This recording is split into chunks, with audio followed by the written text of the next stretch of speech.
pretty good win and one that you just need to keep moving. What was the takeaway?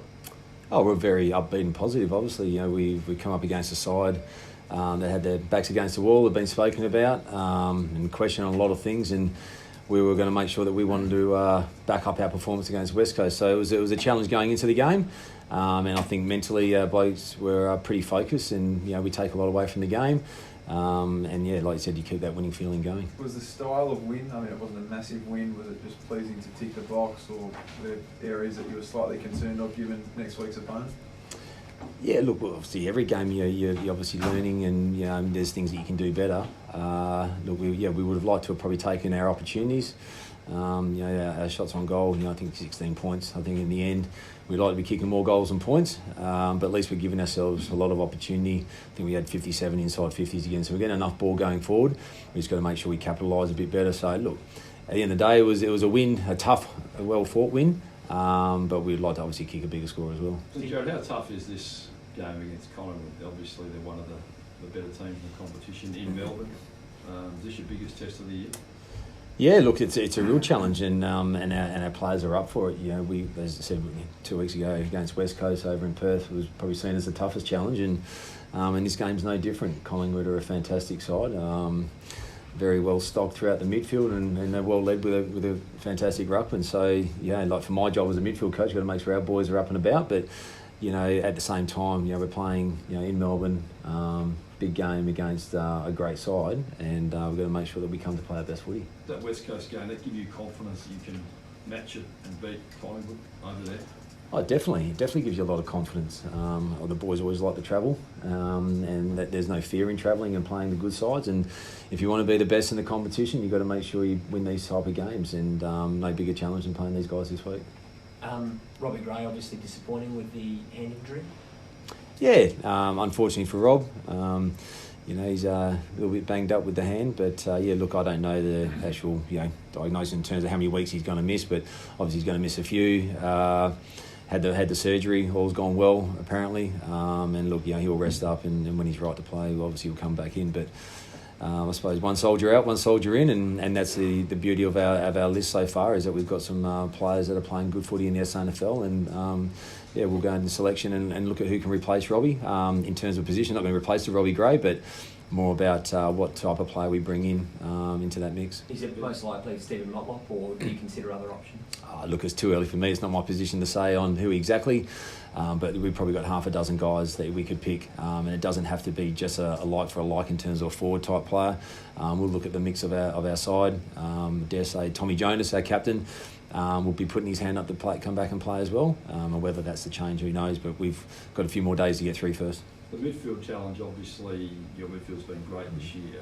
I guess they don't come much better than Collingwood's on-ball brigade. Yeah, tough challenge. But look, it's you can get caught up with the names. We've got a couple of young fellas running through our midfield where we're definitely showing a lot more flexibility with the amount of players we're throwing through the midfield. And I think that's enabling us to play some good football. We're blessed that we've got two recognised ruckmen that hopefully give us first look, but we understand, and I definitely understand that this week's challenge is massive against Grundy, probably one of the best ruckmen in the competition, and their midfield, it goes deep. So our guys are going to obviously have to be at their best for sure. So how do you combat that? You don't look at the names, but they are star-studded with Grundy plus, Pendlebury obviously last week and Side Bottom and Tamor, all these guys. I guess name-wise, they don't come any deeper than what Collingwood's going to throw at you. Yeah, look, you said you can get caught up in the names. Like, we know that they're not only talented, but they're well-drilled midfield. I suppose from my side of things is as long as we get effort and a competitive nature from all our players that go through the midfield, well then hopefully that our midfield can overwhelm and I suppose outplay Collingwood. But that's where it starts. But at the end of the day, look, it's 22 versus 22, and everyone's got to get their jobs done. So it starts with the contest. Yeah, definitely. Obviously, we might be the barometer for the entire side, and we've been good in that area. And this week will be a tough challenge in that area for sure. Tommy Jonas, why did he miss, and how does he look? Well, I haven't seen him today, but yeah, look, he had a bit of tightness in his soleus, so precautionary. Obviously a very important player to us. Just didn't get up in the end. it was really touch and go right to the last minute. But we made a calculated decision to rest him, and I'm sure he'll get through training this week and put his hand up. I was going to say, Yeah. Look, I think without getting into the medical side of things, from my understanding, he should be right if all things going well. How's Charlie? How's Charlie?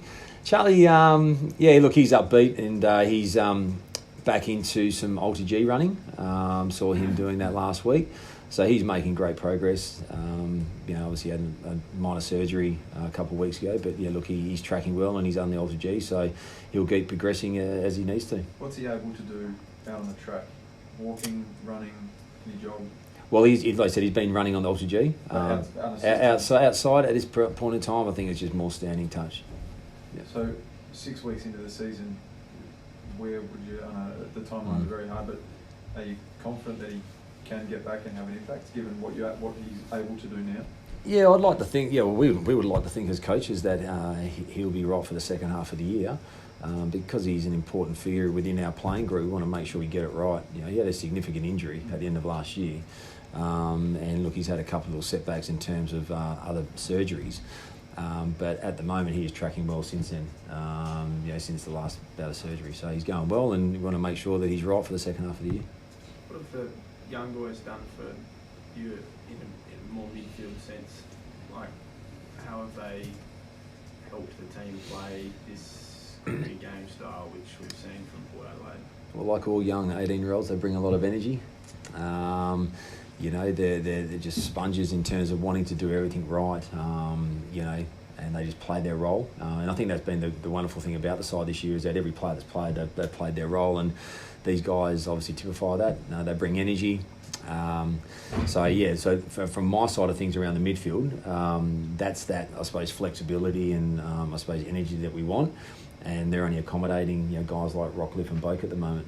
What sort of licences as the midfield man do you give them for that? So I was watching the game back this morning, and there's a passage of play where Dersma runs out of bounds, gets it back again.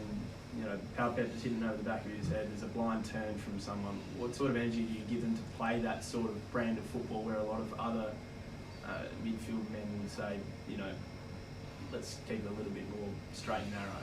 Yeah, look, you've got to get the balance right. But one thing, if we've got players that have flair and play on instinct, you want to allow them to play that way.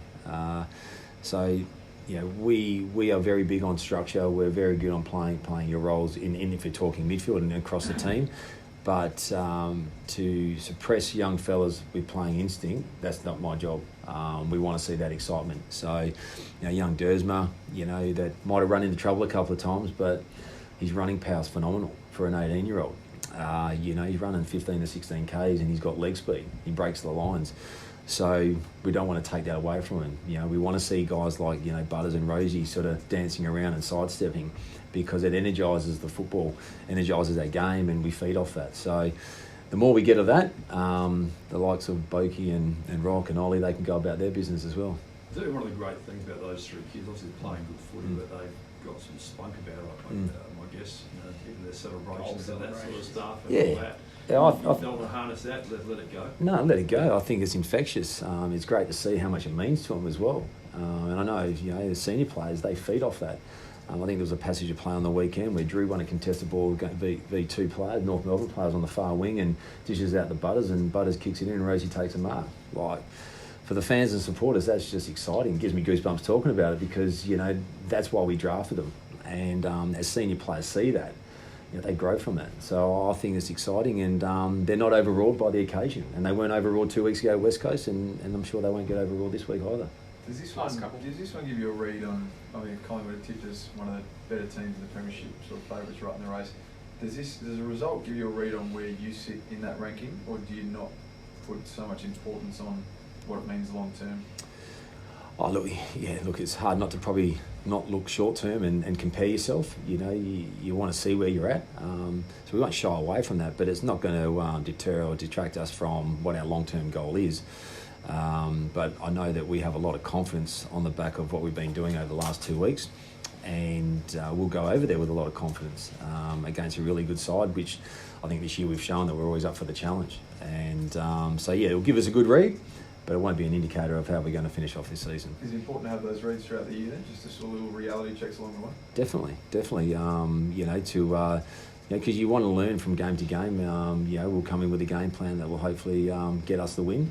But at the end of the day, we've got to make sure we commit to our game plan, and then be able to, obviously, what we're going to execute it. And then we've shown when we've done that, we're getting results. It's when we slip away from that that we can be exposed like any other side. But from week to week, as you see throughout the competition, it's a tough gig, and you just got to be in it.